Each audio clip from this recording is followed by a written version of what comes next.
This is Life Body Business Impact with Fatima. Welcome friends, I am so grateful to have you here.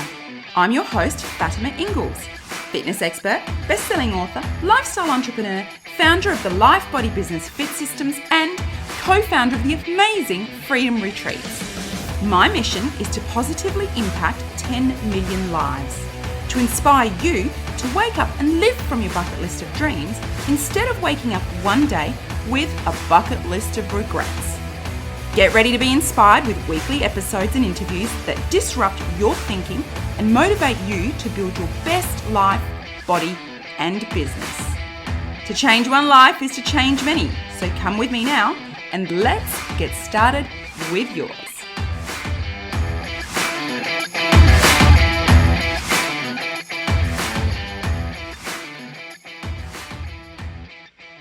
Hey everyone, welcome to the show. Today's guest went from armed robber to local hero and successful estate agency owner and entrepreneur.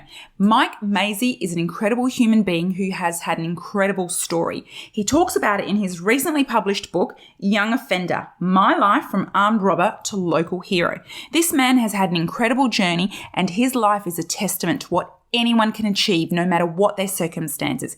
He was sexually abused at the age of 4 by a family member. He became heavily involved in drugs, alcohol, and crime gang life from the young age of 12 and was in and out of prison several times until the age of 18, where he last went in as a full-blown heroin addict who made an attempt on his own life.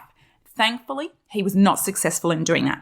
Since coming out of prison, he eventually turned his life around. He's now been 11 years sober. He was awarded by his local council and police a local community hero award because of the work he is doing to help others transform their lives since he turned his own life around.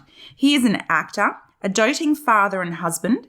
He is a host of Warrior Within Retreat and the creator of an online program called A Time for Change, which is a free online program to support other people transforming their lives. This man is an incredible human being with an incredible story that, like I said before, is an absolute testament to what anyone can do with their lives. I truly hope you enjoy this episode. Hey there, friends. Welcome to another episode and another epic interview with the amazing Mike Maisey. Mike, it is an honor to have you on the show. Welcome and thank you for being with us today. Thank you. Thank you for having me. It's great to have you here. Now, you have had an incredible story from a young offender with a troubled upbringing to becoming a very successful entrepreneur and now a mentor to other men. But I know there's so much more that you have been through to get to this point. So why don't you tell us a little bit about your upbringing and your childhood and how you were a young offender and where you've gone from there, where you were then to where you are now? Yeah, sure. So I grew up in a broken home. My father, who was a drug addict, he's still a drug addict today, unfortunately, left before I was age 1. My mum came from a Romani gypsy background. She was an alcoholic. And so that was pretty much my upbringing. You know, I had both parents in active addiction. There was physical abuse, sexual abuse, neglect. There was all sorts of traumatic stuff like right through my childhood. And basically just grew up as an angry young man. I essentially believed this universe isn't a friendly place. The people that hurt you the most are normally the ones who you're meant to be able to trust and love. And, you know, age 15, I discovered alcohol and drugs. I got into crime. I was pretty much the youngest armed robber in London at that time. I think there's 15-year-old armed robbers now, but I was 15 years old, convicted of armed robbery and possession of firearms. Went to prison, spent most of my teenage years in prison, came out when I was 18, went to my first AA meeting. I didn't get sober then, but I did get sober when I was age 25. So I've been sober for 11 years now. And in that time, I've set up a successful business. I mentor other businesses. I mentor other men. I set up a men's retreat. I set up a free online program for people battling addiction. I go into prisons. I give talks. I've written a book. And I won an award from the Metropolitan Police here in London for all the stuff that I do as well. So, yeah, that's it in a nutshell. That's my story. That's absolutely incredible, everything that you have done, how you've turned your life around. How did you turn it around after all those years of living like that and being in prison and suffering from addiction, attempting to deal with your addiction and taking a few years to get to the point where you became sober at 25. What was the actual turning point for you? Yeah, sure. So I'd love to say it was like one moment. It wasn't one moment where it was like, that's it, I'm going to change now. Mm-hmm. It was like a series of things. So, you know, when I was on my last prison sentence, I basically went into prison that time as a fully blown heroin addict. How I changed was basically on my last prison sentence, I went into prison as a fully blown heroin addict. And what happened was I came out of prison a second time, fully thinking I'm going to go back to a life of crime and robbing stuff, going back to armed robberies. And all my friends were selling crack and heroin. So I was like, okay, well, I'm going to start selling crack and heroin. And I was the worst drug dealer ever. I just used to take all my own stuff. And so I went back to prison the third time as a fully blown heroin addict. Now, I'd done this controversial detox and it ended up in like me trying to take my own life. Thankfully, I was saved by a prison guard and I was brought back to life. But my mum came to visit me. My mum got wind that I tried to take my own life and my mum came to visit me. And it was at that time my mum had got sober. And all I'd ever wanted all my life was just one parent to be there for me emotionally. And suddenly I had that moment combined with a moment where I just tried to take my own life. Literally days earlier, I still had all the bruises around my neck from the rope. And yeah, it was like, that was one moment, was like, oh my God, like I just burst into tears in this prison visiting room. And it was like, okay, well, maybe, you know, there's something else here. Maybe I'm not this tough guy that I'm projecting out into the world. And that was it. That was like one moment. But then, you know, it took from the age of 18 to 25 to convince myself I was an alcoholic and a drug addict and an addict. You know, I never drank alcohol every day, so it was hard to admit I was an alcoholic. Mm-hmm. I just was a binge drinker. And whenever I drank, I knew I'd done really crazy stuff. So eventually, after loads of attempts at trying to drink like a normal person and failing every time, I eventually, you know, put the plug in the jug and said, you know, enough's enough. And really, you'd think that would be the beginning of you know, the upward trend of my life. And it was in many ways, but it was a lot of hard work to get to where I am today. And essentially, the key to that work is looking at me, looking at the man in the mirror, looking at the things within me that stop me from getting to where I want to be. You know, stop blaming, stop looking around for excuses, you know, look in the mirror. And, you know, that's that's your competition, the guy looking back at you in the mirror. So I love that. It's like what Michael Jackson says in that song, you know, the man in the mirror. You said that it was really difficult. So you talk about stop blaming. How do you do that?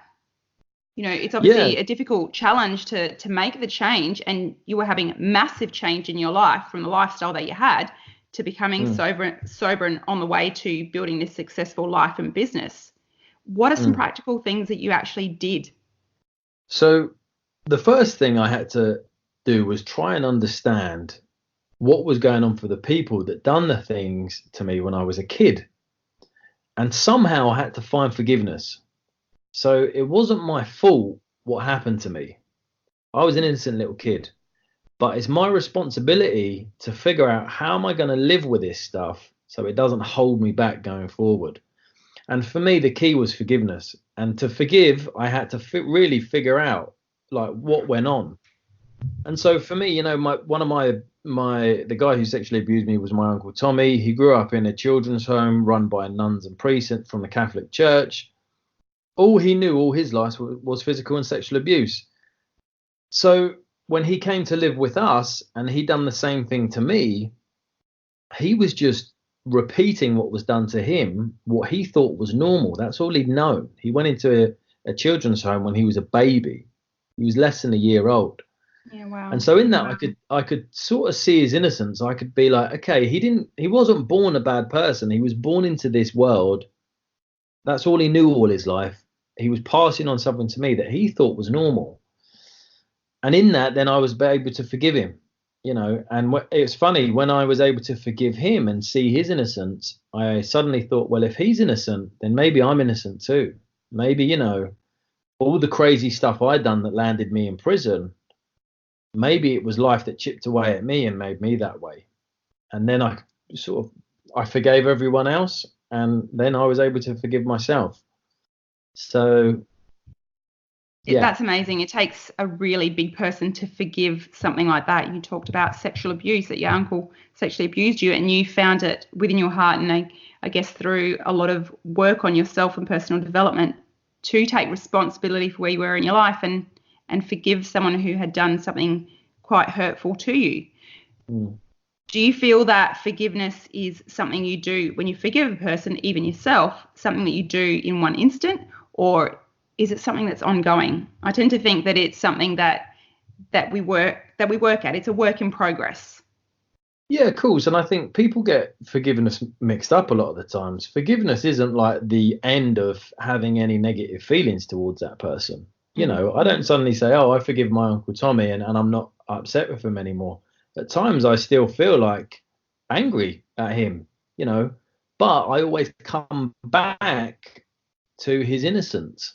You know, come back to the thought that, like, when he was born, when he come out of his mother's womb, he wasn't a bad person. Yeah, he wasn't born an evil person. You know, life chipped away at him, and you know, he ended up as this human being. And I think that goes for all of us. I don't think anyone was born a bad person. I think life chips away at us, and you know, if I want to be forgiven for the things I've done wrong, because I don't believe anyone's perfect, you have to forgive others first. I absolutely agree with that philosophy, and the fact that, you know, no one is born bad. It just depends on circumstances, and it's interesting how some people can have a certain set of circumstances and another set of similar circumstances, but turn out completely different, just depending on the choices that they tend to make. But taking responsibility is such a big part of that. You've mentioned before that you were involved in a little bit of work with Tony Robbins. Yeah. How impactful was that in your life, going and doing some personal development? Yeah, it was massive. I mean, Tony Robbins was just one piece of the puzzle, you know, like it was massive though, because for me, I never ever had like a proper permanent job most of my life. All the money I got was from crime and living and hustling. And then when I got sober, it was like I had this sponsor who was like a coach, and I'd done the 12-step program from Alcoholics Anonymous. That was like the foundation for change within me as a human being, the 12-step program. And then luckily this my sponsor, who was my mentor, he said, I want you to do this course called Personal Power 2 by Tony Robbins. And that really, you know, changed loads of stuff. That like now, where my world felt really small, I felt like now I can achieve anything. And so that started me on the course. And, you know, following on from that, I set up a business, and then I went and got a business coach. And for me, it's like, just keep growing, keep learning, you know, just keep learning, keep growing. And that's the foundations for all of my success, is that I always strive to surround myself with people who have more insight, more knowledge than I do. Which is really a key factor in success in life and in business, isn't it? Yeah, 100%. So aside from that, what do you do now every day to maintain where you're at? You've also been on the SAS, is it Who Dares Win? SAS in UK, a TV show? Yeah, that was a TV show, yeah. I was on that. That's quite physically taxing. It is, yeah. It was a really, really tough show. And, you know, for me, exercise has always been a big part of my recovery since I got sober. You know, for me, it really helps with my mental health and my overall outlook on the world. You know, I do that. I do exercise. I do daily gratitude lists. I do Wim Hof breathing. I've really got into that the past 2-3 years. Wim Hof breathing, I do that every morning. And I always do meditation. Every single morning I do it. You know, and then, you know, occasionally, if things are going really well, you know, occasionally, maybe once or twice a year, I stop doing everything. So I stop exercising, I stop meditating, I stop doing gratitude lists, I stop doing, and all I do is observe, just observe what comes up in me. So maybe I might just become a little bit ratty with my kids, or I might become a bit ratty with my wife, or work becomes a little bit tougher, or, you know, whatever it is, I just go, okay, I explore it and figure it out and try and play with it. Where does that come from? What's being triggered within me? Where am I going back to? And, because I think, it's good to have these daily processes, and it's good to go through life achieving. Sometimes I have to look into the darkness as well, because sometimes I find little golden nuggets in the dark as well. So does that make you feel uncomfortable? And is that part of why you do it? Like you in a way want to get uncomfortable? Yeah, definitely. I seek that place within myself that is uncomfortable, that is painful. That's what I look for. I seek that out. And is that because you said you'll find golden nuggets and more areas to grow in your life? 100%, yeah. So, like, for instance, if I stop meditating,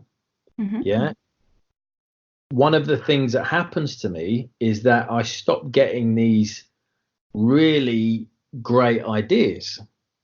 Okay, so where do I go then without these great ideas? I start looking in other areas for great ideas. Okay, are them ideas good that you get?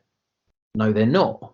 Okay, so you then build up another reason why you should do it every day, which you didn't know you had unless you had to stop doing it. It's like a reinforcement. So it reinforces it. But also another bit of it is like, when you stop doing the things that are good for you, where do you go back to as a human being? Like for me, pretty quickly, I go back to a similar space of how my stepdad used to run the house. My stepdad was quite aggressive and a real bully. Mm-hmm. And although I don't go back to that in that intensity, I'm heading in that direction. When I stop looking after myself, I become a bit ratty with my wife and my kids. And it's like, okay, if I left this long enough, would I go back to there? Who knows? Maybe I would. Okay, so maybe there's something I need to learn here, is when these feelings are coming up in me and I'm being ratty, how about if when them feelings come up, instead of being ratty, I could communicate in a different way? And maybe I just need to learn something new about communication or parenting. So then I'll go, okay, that's a little bit of a golden nugget. What will I do? I'll go and buy a book on communication or parenting, read up on it. And so that's what I mean. Like in that pain and in that being ratty, you go, oh, I'm being ratty because I don't really know how to communicate my feelings here.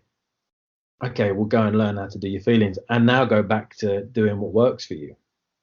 So you don't stay too long, but you get the gold, you extract the gold from it. Mm-hmm. I absolutely love that. And I agree. I do the same sort of thing myself. Like when things are painful and uncomfortable, like you said, there's all these golden nuggets, but it's not somewhere that you want to stay for too long, because you can potentially go back to I guess the old habits, the habits that we had for so many years in our life. So it's also a good reminder, I guess, like you mentioned, to go back to those daily habits that help you create a life that you love.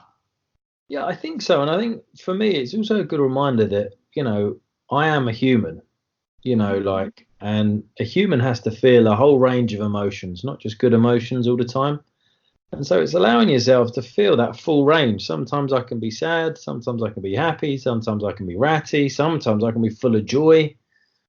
And it's like trying not to put my emotions in a box where I have to be a certain way every day, feeling all of them, And so I really embrace the sadness as well as the joy. Yeah, because there's lessons in all of it, isn't there? Yeah, well, you can't really feel, if you only feel joy, it's impossible to feel joy all the time. But if you only narrow it down to one emotion, you're narrowing your experience of life, in my opinion. Life is to be experienced in all its full capacity, its full range of emotion. Yeah, true. And we were born with all these emotions to feel them, not just to feel one. And I like to say that, you couldn't enjoy the beautiful view from the top of a summit or a mountain if there were no valleys or peaks. And that's just like life. There's no peaks without valleys. Yeah. And that's it. And that's why I think, if when them valleys and peaks are coming up and they're hard and you're checking out, you're going to the pub or the bar and numbing that stuff out with alcohol or drugs or sex or food or gambling, whatever it is, you're not going to grow. The reason I have grown so far in my life is because when things have got hard, I haven't checked out. I haven't gone and had a beer or some weed or a line of cocaine or gone to a strip club or gone and gambled my money. You know, I've sat with my feelings, processed what's come up for me, learnt the lesson of what I shouldn't do or what I should be doing, and then grow from it. Yeah. So for people who are battling with some sort of addiction or wanting to check out, even if they don't have a specific addiction, but life's just tough and they're not really happy, they're wanting to check out rather than sit and deal with those emotions, what would you suggest they do? Because it can be really hard, especially if you don't have the right sort of support, if you're in an environment where you've got people all around you doing the same sort of thing, which I imagine was maybe like the way you grew up, the people you were hanging out with when you got into your armed robbery and your addiction and your drugs. Yeah. I think like everyone has to hit their rock bottom with it. And I think just keep it in your awareness and keep an eye on the people around you that you want to be like and follow what they do. You know, like you have to think to yourself this, like if you wanted to be a really good football player, you'd hang out with like someone like David Beckham. Yeah. Mm-hmm. If you want like to be a successful life coach, you'd just look at Tony Robbins and how does he live his life. Tony Robbins don't drink or take drugs. There's no coincidence there. Yeah. Mm-hmm. So, and it's the same. Like if you want to live a happy, successful life, find someone who's got that life and just mimic what they do. You know, that'd be my advice, you know. But like anything, you'll only really change when it gets painful enough.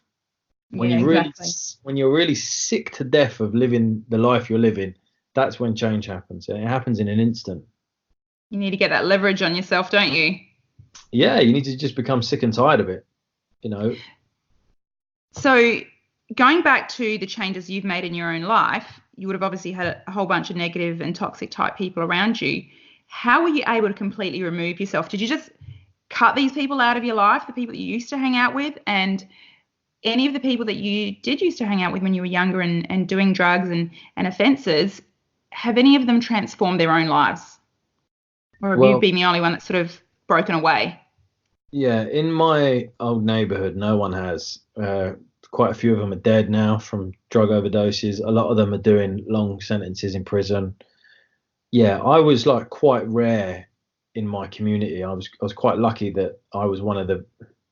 No one else has got to where I am, basically. Not just in my community. I don't know anyone who's had the life like I've had and got to where I am. I don't think I know anyone, you know. But my community definitely. No one really makes it out of where I live. This little where I grew up. This little pocket in London. Everyone's still there, you know. And sort of you've got to. For me, it was like part of my. I've been sober 11 years, and part of that is relationship management. So, like, relationship management looks like this: a start, a middle, and an end. It's like a story, yeah? So the start is a lot of people jump into a new friendship or relationship for someone of the opposite sex, or not, if that's your preference. They jump into it without really analyzing, is this relationship going to be good for me? And the middle is like, how well is this working? You know, and not many people really suss that out either. They're not really suss it out. And for me, it's like, I really suss out, how is this relationship working? Is this person willing to challenge my thinking, or are they just a yes man? And is this person fanning my flames? So when I'm doing well, are they cheering me on? Or are they secretly trying to tear me down? Or are they secretly competing against me? And then, you know, having the bravery to end the relationship in a loving way. Like, I wish you well. No hard feelings, man. Like, I wish you well. If you need me, you can call me. But like, you know, I just wish you well. Do you know what I mean? This isn't goodbye forever, but you know, I'm just taking sort of a step back. I'm going to work on some of my stuff. And I've had to do that over my 11 years of sobriety 2 or 3 times, big times. because, like, you have a set of friends, and then once you take your life to the next level, and you're letting your light shine, some friends are either cheering you on or they want to tear you down because That's right. your light's too bright and you're making them feel inadequate. And so they either grow with you or they have to go. You grow or Yeah. you go. And I like that's that. it. Grow or go. Yeah. So relationship management, it's been a key part. And recently I've had the same thing. The book isn't even available yet. It's available to pre-order on Amazon. It hit all the bestseller charts. Two friends in my old circle who were really close to me, you'd think we were really supportive, have been completely off the radar. And I think I had this before when I set up my business, and the business went really successfully. And that's when it shines a light. Okay, there's people in your circle who you think are cheering you on. They're actually secretly competing against you or watching how you do things because they want to get to where you are. And then when you get to the next level, they either feel like you're being left behind or they feel inadequate. So they can't support you. So that's where your relationship management comes in. Yeah, you just have to be like, peace, man. I wish you well. Like, no hard feelings, and just sort of let go with love. I wish you well. Well, people's reactions are always about themselves. So if you're doing well in life and people are having certain feelings or reactions about what you're doing, it's never about you. It's always about where they're at in their own place. And 100%. A good saying for this is, your perception of me is a reflection of you. 100%. So how you view me is a reflection of how you view yourself. Yeah, So couldn't agree more. Holding up a mirror in front of yourself with the judgments you're projecting onto me. Just hold a mirror up, and that's the judgments that you want to be aiming at yourself. Really, it's the judgments and the ego, isn't it, that you see? Yeah. Well, so for instance, like at some point in your life, you may have took on a message from your parents that letting your light shine and standing up and being counted for was a negative thing. Now when you see someone else standing up and letting their light shine, it shines a light on that part of you that you've put into the basement to never let out, that you've deemed that part of me is not okay. And now you got this guy letting his light shine, and you're like, God damn, this guy is shining a light on the stuff that I've put into the basement that I decided isn't okay. Yeah. So what do? I either get that stuff out and look at it, get it out of the basement and look at it, or I make him the problem. I make him wrong. And it's much easier to make him wrong. And that's what a lot of the world are doing. Yeah, that guy's changed. He's this, he's that, he's blah, blah, blah, blah, blah, blah, blah. Okay, cool. Which is why one of the best things we can do is do the work on ourselves and sit in that pain and just go through personal growth. And I believe it's a forever journey. I don't think there's been a few times in my own journey where I've gone, yeah, right, I've sorted this out. I've got there. And then I've gone, oh no, the universe, God, whatever you want to call it, has gone slap. Here's another lesson. You've got some more to learn. And years ago, I just realized that, it's always going to be learning. I'm never going to get there because it's not about getting there. It's just about the beautiful journey that life is. Yeah. Yeah, I completely agree. And like, I've had moments where it's not until you get to certain points in your life where you realize how little you knew. You know what I mean? I know, right? It's like, oh my God, there is so much I still don't know. Like, it's just insane. Yeah, I definitely look back at my younger self and think, oh my God, at whatever age, and I thought I had it all worked out and I knew it all. And I think when you think you know it all, you absolutely know nothing. You know nothing. Yeah, exactly. That's exactly it. I want to talk about the new book, The Young Offender. Mm-hmm. And your work in prisons. How did the book come about? And talk to me about your mission, the book, the work that you're doing in prisons, which is obviously giving back. Sure. So when I was about 18 months sober, and I was going to AA meetings and NA meetings, and I was sharing my story. And back then there weren't many 25-year-olds sober 20. I was 26 actually, 26-year-old sober with my life story. Who'd been to prison that many times, who was that young and who was still sober. And so And alive. And alive. I'd lived through it. Yeah, I wasn't doing a life sentence. And they was like, so loads of people were like, okay, we want to get you into the prisons. We want you to get you to talk to the guys in prison. And so I was like really nervous about it, felt quite inadequate. And anyway, I went in, had a massive response. And then I ended up just doing loads of it. You know, I was going from prison to prison to prison to just going around the prisons, having a massive response. And then it was like the Metropolitan Police got wind of it, and I got this award, you know, which was in the newspapers and everything. And then my friend, who's like worldwide famous actor, said to me, have you written your life story yet? And I'd heard people say it whenever I'd go and give a talk in a prison. People would be like, you should write a book, you should write a book, you should write a book. And I never really took anything of it. And then when I heard it from Tom Hardy, my mate, I was like, shit, if Tom believes in this, maybe I should pay attention to it. And so it was then I went away and I was like, okay, I'm going to try and write it. And I tried to write it. I found it really hard. And then before I knew it, you know, I asked the universe for help, and I flew to Norway for my birthday. And in a Norwegian restaurant, there was only two English couples, and the only other English couple was sitting at the table right next to us in this restaurant in Norway. And it was Chrissy Manby, who was a, you know, best-selling author. And I told her my whole story, and she was like, I'm going to write your book for you. I'm going to help you write it when we get back to London. And the rest is history. Well, that's incredible. And, you know, you manifested that. Yeah, exactly. Yeah, that was it. So you run a free program, which is absolutely incredible, to help people with addictions. Yeah. So what I'd done was, when I put this post on Instagram of like a before and after picture of me, a picture when I was 10 years sober, a picture when I was about 6 months before I got sober, age 24.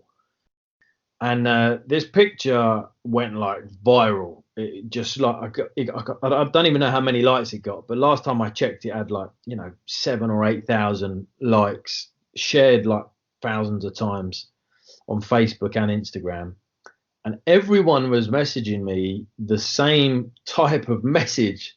I do this, I don't drink every day, but I am a bit of a binge drinker. And I found myself almost typing up the same message to every single person, like literally thousands and thousands of people.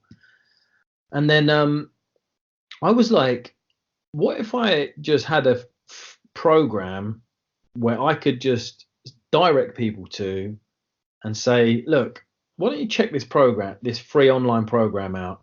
And if you got a problem, you'll be able to see it in the first 3 steps of this program. And so it cost me money to hold the platform. I held it on Kajabi, and it cost me, you know, it cost me money every month. But the way I see it is like, anyone who's battling with alcoholism or addiction certainly doesn't have lots of money. And I don't want them to have to think, oh, I've got to pay for this to get some help. So I'm like, I'm just going to make it free. I'm going to cover the cost myself and make it available to the world. And I think there's about 300 people currently enrolled on this course at the moment. It's called Time for Change. There's a link to it in my bio on Instagram. And yeah, basically all the tools I used in identifying the problem, understanding what I suffer from, are in this program. And there's been some huge success stories off the back of it, actually. You know, there's been a couple of guys who've completed it now. They're like, I think 2 or 3 months sober. One has left his jobs and he's now set up his own business. So yeah, I mean, it's great. It's great. It's there if you want it. It's free. It costs nothing, and it's a lot of the tools I use to get sober are in that program. So I'll make sure that I pop the links in the show notes for that, of course. But I just want to honour you and let you know how much I appreciate you for what you have done for the people who are using the program and that are still yet to use the program, because I think we were talking before we started recording about changing one life is to change many, starting with your own. So if you're helping through your own success story, helping 1, 300, 1,000 people make a change in their life, there's so many more thousands of lives that are being impacted just by what you are able to do and the generosity of your own heart. So thank you and honor you for doing that. Thank you. For the people that you already have. Toxic masculinity. You've talked a little bit about that in some of your videos. Yeah. What is toxic masculinity? So it's basically, so if you think about Carl Jung, do you know who Carl Jung is, a famous physician? No, it doesn't sound familiar. No? Okay, I so will look him up. I'm going to just talk about it in terms that you would understand then. So basically, if you think of like a know-it-all, a bully, a perpetrator of violence, someone who's disrespectful to women, and you can be disrespectful without being disrespectful to a woman to her face. Yeah, you can say things about her when she's not there. You can be unfaithful to her. You can manipulate her. You can manipulate other people. You can be a perpetrator of violence. You can also create violence from a distance. So you can throw a few things into the mix and watch the violence explode when you're stepped away from it. You know, that's all of it. That's all. That is toxic masculinity. You know, enforcing your will on others, being a bully, screaming and shouting, throwing your weight around. That's all toxic masculinity. And, you know, we really need to redefine what true masculinity is. You know, and for me, what it is like, we throw the term around, oh, he's a gentleman. But if you look at it, what is a gentleman? It's a gentle man, a gentle man. You know, and for me, that's been the key in my life. I've got 2 daughters, and it's like, how gentle am I and how approachable am I as a man in my house where I've got a wife and 2 daughters? And they have been great teachers for me to help me just be really calm and gentle and approachable, that they can approach me with anything. They can even approach me with their anger when they're having a tantrum, screaming and shouting, and know that I'm just going to hold that space for them. I'm not going to get triggered myself and bring my stuff into the situation. I'm just going to hold that space for them to be angry, kick and scream, and just tell them I love them still. I think there's a lot of toxic masculinity in the world. There's a lot of people put on a pedestal, you know, who are, you know, like idols and role models who don't define good masculinity. And I think that's, you know, it's a huge problem. It's a huge problem why the prisons are full. It's a huge problem why rape and women are, you know, got all problems all over the world. It's sad, really. It's sad. And I hope, you know, talking more about it, conversations like this help, you know, raise awareness about it. I hope so too. I agree that there's way too much of it. Pretty much that's how I grew up, with a lot of toxic masculinity and have been exposed to it a lot. I have 3 sons, so healthy masculinity is so important, obviously, for society, but as a mother of boys, it's something that I feel is so important, because I want them to go into society and the community as healthy men that are comfortable with their emotions. But it's so difficult in the way society is these days. And I think I find, not just with my own children, but just with men in general, they're quite confused in terms of what it is to be a healthy man, especially with women becoming more empowered and standing in their own power. There's a little bit of confusion as to what is a healthy man and what is healthy masculinity. So with you run a retreat? I run a men's retreat on my land. Men's retreat. Yeah. With your men's retreat, do you talk a little bit about that? That's what it's all about. All about. That's what it's all about. So we base it off the archetypes created by Carl Jung. Carl Jung was a famous physician, and he's dead now, but a lot of the work he done was instrumental in the development of Alcoholics Anonymous. Alcoholics Anonymous probably wouldn't have been created if it wasn't for Carl Jung and the work he done with one of the founding members. And he basically believed the male personality, the male persona, was split into 4 archetypes: the warrior, the lover, the king, and the magician. And for us, the arena of masculinity, you know, falls in, really, most of it, into the quarter of the warrior. You know, you can either be in every quarter, you can be an inflated version or a deflated version, or you can be a version in its fullness. So for the warrior, the inflated warrior is toxic masculinity, the bully, the perpetrator of violence. But he can also be a deflated warrior, like a wounded warrior, like paralyzed by fear. He's been wounded in battle and he doesn't want to step out into the light again. He's scared, he's vulnerable, he's a victim. And it's like educating men. Okay, if I don't want to be the deflated one, paralyzed by fear, and I don't want to be the bully, then what do I be? Okay, well, this is what you be. This is what you be. And we educate them on what does it look like to stand up, let my light shine, be loyal to a just cause, have good boundaries, set good boundaries, communicate effectively, not resort into violence. Like all of this stuff that, we're just not educated on. We're sort of, we're educated on being the toughest kid is a good thing, like sleeping with loads of girls is a great thing. And it's like, come on, like, when are we going to change this culture of what a good man looks like in the world?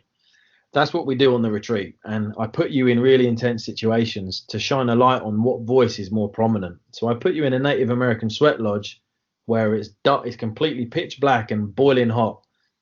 And I just ask you, what voice can you hear now? Can you hear the inflated warrior? Are you looking at the other men, judging them, thinking they need to grow some balls? Or are you in the corner thinking, I need to get out of here, I'm too hot, I need to escape? And just observe what voice comes up, because if that voice comes up here in the sweat lodge, trust me, it's playing out in the world, in your life. So we do the sweat lodge, we do an ice bath as well. We run the same process in an ice bath. And then we do other processes, which I can't talk about, but it's intense stuff. And you leave with a better understanding of yourself, basically. It sounds intense and it sounds quite really powerful, Mike. How often do you run these? Because I'd love to provide some information and a link for people to be able to come there, even if, we're here in Australia, you're over in the UK, but, I know many people travel for events and for personal development. So yeah, sure. So we run them twice a year here on my land in Devon. I'm lucky that where I live, I've got 10 acres of land and run it here on my land twice a year. We've got a Facebook page. It's called The Warrior Within Men's Retreat. And, there's photos on there, videos on there. Check us out, and if you're ever in the UK, you want to come along, you're more than welcome to come along. Beautiful. I'll make sure to pop those notes in there. It's been absolutely amazing having you on the show and all the wisdom that you've imparted, all the vulnerability and the sharing that you have provided for us. Do you have a parting message? Yeah, my parting message is it's possible. It's possible to go through more pain than you think a human being can possibly go through. If you read my book, you see all the pain I went through as a kid. It's possible to go through that, to change your life and have a successful, happy life and be a successful husband, parent and business owner and happy in the world. It's possible. That's it. My message is it's possible. So, stop making excuses, stop hiding, stand up, let your light shine, because the world needs inspiration, man. We need people with stories like mine to stand up and be counted for. And that's a really, really powerful message. And your story is a really powerful testament. So it's so wonderful that you're out there sharing it the way that you do. Now, where can people find you? We've mentioned it through the show, but if you want to let everyone know the best places to find you. So find me on Instagram and my Facebook page. Both of them, the links are at Mr. Maisey, MisterMaisey. So not Mr. MR, MISTER, at Mr. Maisey. Find me, drop me a DM, and let me know what you thought of the podcast, and let's stay in touch. Perfect. And the book is available for pre-order now, and probably by the time the show is actually launched, it will be available. So again, I'll pop links in there, and I encourage everyone to get the book. It looks amazing. I certainly can't wait to read it and speak to you again after I have read it, because I'm sure I will have more questions. So yeah, great, excellent. Thanks you so much, Mike. I really appreciate your time. No worries. Thanks for having me.